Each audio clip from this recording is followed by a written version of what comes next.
ICS में जो आप तैयारी कर रहे हो तो आपको कैसा लग रहा है?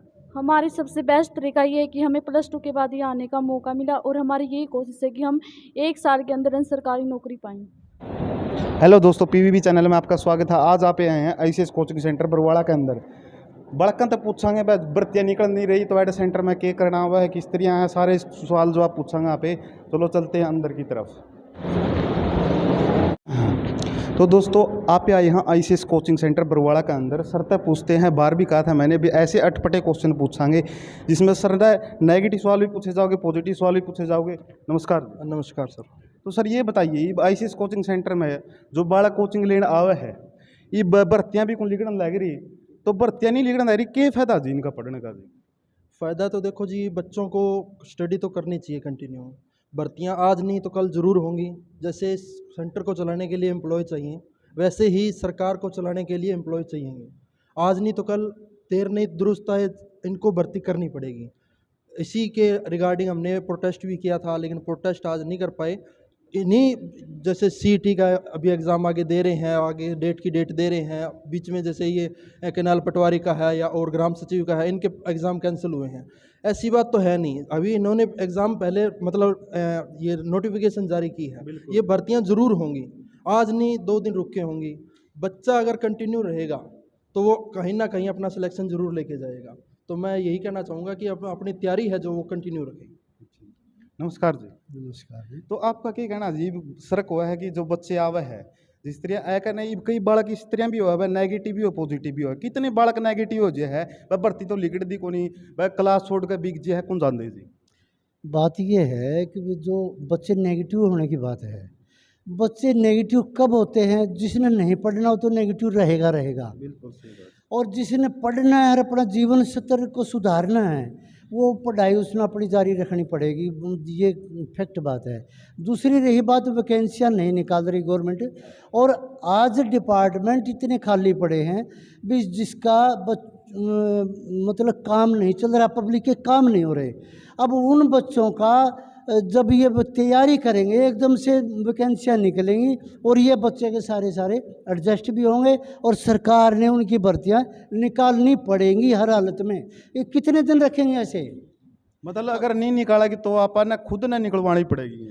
रही बात, यदि गवर्नमेंट नहीं करती ऐसा काम, तो जैसे बच्चे, ये देखो बच्चे ऐसे तो है नहीं भी अनसमझ है, ये बिल्कुल पढ़े लिखे बच्चे हैं, नौजवान हैं, युवा वर्ग है, परेशान हो रहा है।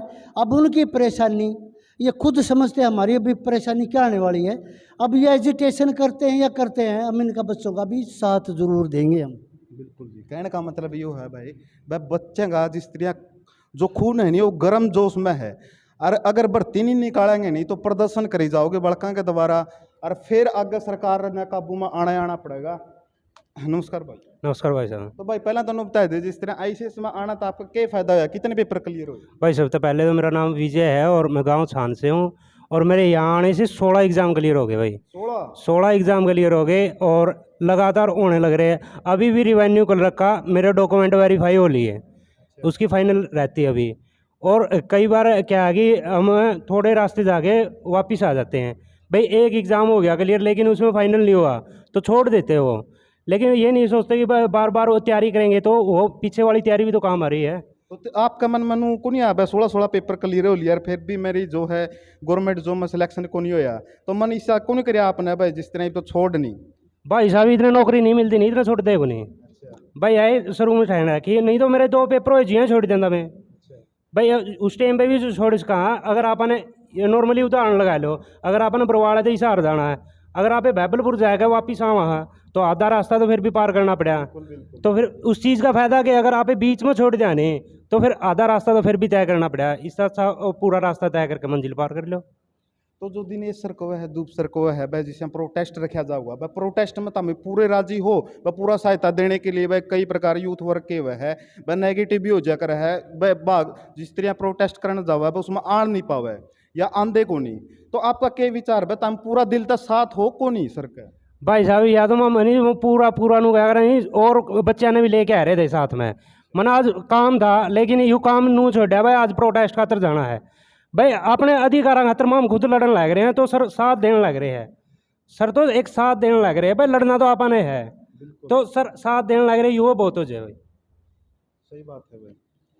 भाई साहब नमस्कार। नमस्कार भाई। तो भाई आपका क्या कहना है, जिस तरह आईसीएस कोचिंग सेंटर में आप आ रहे हो, तो मैंने कई बालक देखे जिस तरह सोनीपत के अंदर कई बालक आए को नहीं, प्रोटेस्ट नहीं रखा गया, तो आप उस टाइम आओगे को नहीं आंदे? हम तो आओगे भाई, हमेशा साथ में, हाँ अपने हकों के लिए मतलब लड़ेंगे भाई सारे साथ होता मैं। तो आगे जो है लड़कियां बैठी हुई हैं, इन तक पूछते हैं हमने जो आईसीएस कोचिंग सेंटर में तैयारी कर दे कितने दिन हो गए है, कितने महीने हो गए है, और आगे के प्रोसीजर रहेगा। नमस्कार। नमस्कार जी। तो पहले तो आपका नाम बताइए। सर मेरा नाम प्रीति है। तो आपका क्या कहना है जी, जिस तरह आईसीएस में आया कहना, जिस तरह कई बार नुका कर रहनी वह की है पढ़ाई की है, 2 साल हो गए भर्ती लिखड़े दिए को नहीं, दिमाग खराब कर रखा है, तो तारा क्या कहना है भाई, आगे तैयारी करने का जी कर है को नहीं करता? सर तैयारी करने का मन करता है, इसीलिए तो सेंटर में आते हैं। और सर मेन बात ये है, जैसे देखो अगर हम हार मान लेंगे अभी से, तो आगे फिर हम अपने बच्चों को क्या शिक्षा देंगे। हम इतनी जल्दी हार मानने वाले हैं नहीं, और हम चाहते हैं कि जब तक हमारी जॉब नहीं लगेगी हम सेंटर में ही आएंगे। और सर फर्स्टली तो मैंने जब एडमिशन लिया तो मेरे 6 महीने के अंदर ही मेरा स्टेट क्लियर हो गया था जी, फर्स्ट टाइम में ही। और उसके बाद जैसे कोरोना की वजह से 2-2.5 साल तक नहीं आ पाए, तो अब मैंने दोबारा से एडमिशन लिया। और हालांकि मैं ये बताना चाहती हूँ कि मेरे बच्चे भी हैं, जिसमें मैं बच्चों को अपने घर पे छोड़कर, उनको स्कूल में छोड़कर और फिर मैं सेंटर में आती हूँ। लेकिन ये नहीं है, घर में बूढ़ी सास भी है, उसकी भी सारा करके आती है, लेकिन ये नहीं मैंने हार मान ली। हार नहीं मानती जी मैं बिल्कुल भी। और हम जब तक हार नहीं मानेंगे, जब तक हम सक्सेस नहीं हो जाते। और इस बात में हमारे सर हैं जो हमें फुल सपोर्ट कर रहे हैं, तो हमें इस बात में चिंता की कोई बात नहीं है। अगर आज प्रोटेस्ट होता तो हम उसमें बढ़ चढ़ कर भाग लेने वाले थे, लेकिन कुछ वजह से स्टूडेंट कम आने से प्रोटेस्ट कैंसिल हो गया। इस बात का हमें बहुत ज़्यादा दुख है जी।